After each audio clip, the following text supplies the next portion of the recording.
Bismillah ar-Rahman ar-Rahim. Prime Minister, Cabinet colleagues, Members of Parliament, members of the Armed Forces of Pakistan, members of the Diplomatic Corps in Islamabad, ladies and gentlemen, Assalamu alaikum. In the limited time I have, I want to convey 4 messages. Ladies and gentlemen, on the 26th of February last year, our eastern neighbor violated our frontiers and attacked Pakistan. Pulwama incident of 14th of February was used as a pretext for domestic political considerations. On the 27th of February, Pakistan responded, not to escalate tensions, but to demonstrate, firstly, our resolve, and secondly, our capability. My first message to our eastern neighbor is, do not think of any ill-considered misadventure, because if you do, we will respond and respond immediately as our right to self-defense. A peaceful neighborhood is not only our need, because it is in sync with the PTI manifesto, it is our desire as well.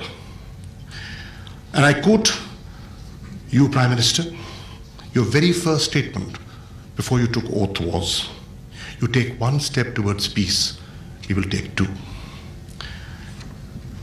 You have consistently held this view that there is no military solution to the Afghan conflict. The only sensible way forward is a negotiated political settlement. That has been your consistent view.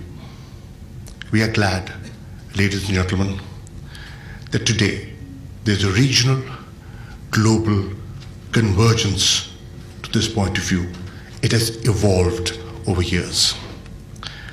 Pakistan is not only a partner in peace, it has facilitated the peace process in Afghanistan and is being recognized for that.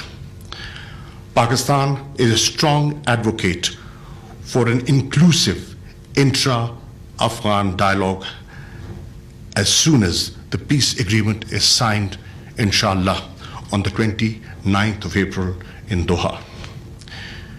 We want to live in peace with our eastern neighbor. The question is, how do we get durable peace without resolution of the Kashmir dispute? Who has suspended the bilateral dialogue process? The international community has to look into that.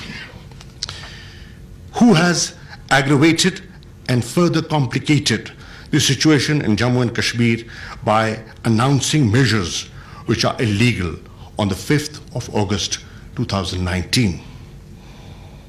Is it an internal affair of India, as claimed by India? The UN Secretary General here in Islamabad just a few days back negated that point of view. It is an internationally recognized dispute. If it was an internal affair of India, then why did he authorize a briefing to the members of the Security Council on the 15th of January last month? Why did representatives of the UNMOGIP and the political department of the UN Secretariat brief all 15 members of the Security Council? Can we, or should we, completely ignore the 2 reports of the UN High Commissioner for Human Rights? Can we overlook the debate that has taken place in the European Parliament vis-a-vis human rights violations in Indian-occupied Jammu and Kashmir. Have you not seen how the chair of the all-parties parliamentary group on Kashmir in the House of Commons was deported from Delhi just a few days ago? She wanted to visit Srinagar to see the situation on the ground and report to the House of Commons. Can two nuclear states look for a military solution to this dispute? It will be mutually suicidal. So my second message is to the international community: this drift from multilateralism to bilateralism and from bilateralism to unilateral action is dangerous for peace and stability in South Asia.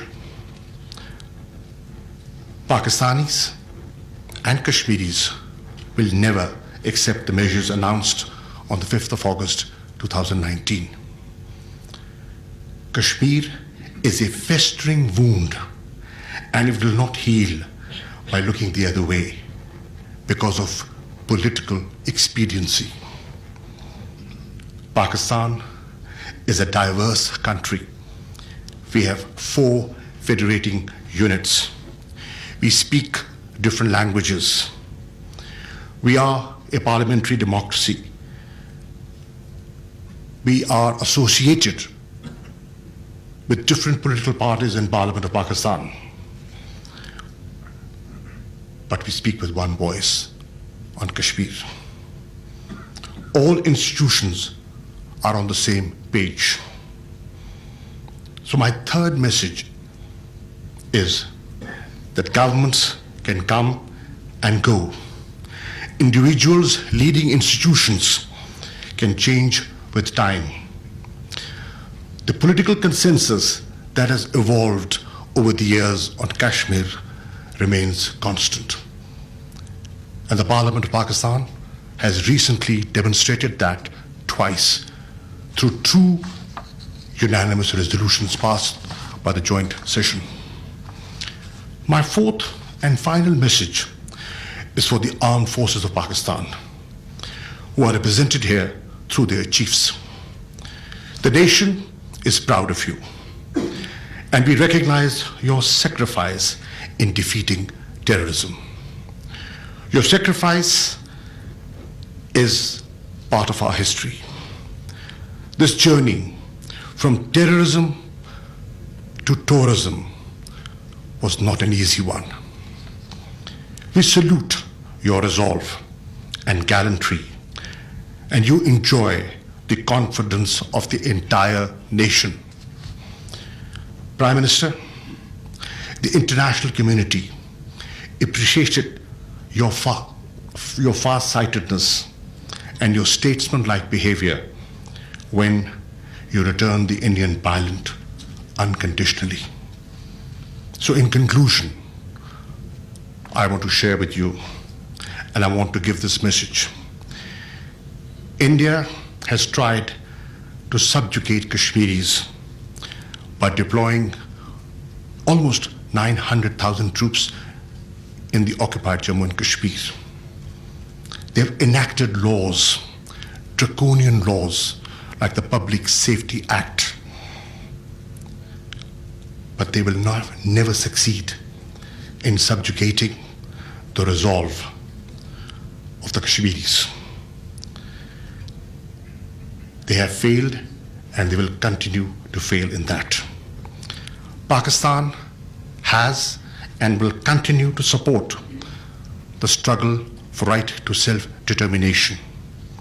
Let the world see that they demolished the historic Babri Mosque and we built the Kartarpur corridor. Let the world see the drift from secularism to majoritarianism. Prime Minister, not one senior leader of BJP government condemned the violence that has taken place in the last 48 hours in Delhi. Not one. This is the 1984-2002 model. And I don't say this. This is Suhasini Heather, a renowned journalist based in Delhi, tweeting this morning. Pakistan, Zindabad.